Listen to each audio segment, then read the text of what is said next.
รับคืนนี้การแสดงบอสที่มวยกับบ้านจะจอมการแสดงบอสที่ปีกับบ้านเชียร์โจมต่อจังตัวนะครับนี้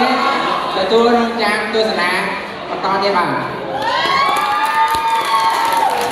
เพลงที่สองคือเพลงที่ดีมาก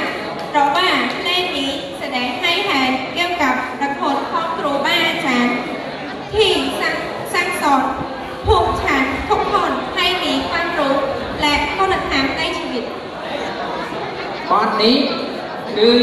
เรียนพร้อมจังหรือต้องบังคับต้องปีการดังกุนเราว่ายืนนะครับนี้ตอนครูนักรู้แต่ก็ทางขึ้นมาบังคับเรียนยืนหอยเมียนจุดแดดน้ำนักเรียนกุนนักพรนักน้องชีวิตในโอกาสที่ดีนี้ผู้ชายก่อนนักร้องเพลงให้อาจารย์ทุกท่านพิเศษอาจารย์ของผู้ชายทั้งสามท่านคืออาจารย์วันิรัตน์นักรัตน์อาจารย์นิตยาวรรณกิจและอาจารย์วันิดา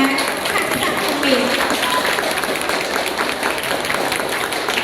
เฉลี่ยขนาดการนี้ยึดยังไงครับนี้ต้องเฉลี่ยจุดเรียงมวยปอดนี้จูดบาลูกรู้นักรู้จากนี้เจี๊ยบปีแท้ลูกรู้ไอ้นักรู้อย่างไปเย็นที่สระไลของพ่อผู้ยืนครูเรียนนักรู้วาริรัตน์มันตุรัตน์นักรู้นิตยาวรรณกิจนั่งนักรู้วานิตาทัศน์ภูมิจากนั้นเชิญฟังและดูการแสดงนี้ค่ะសូមទស្សនាដូចតទៅនេះបាទជឿ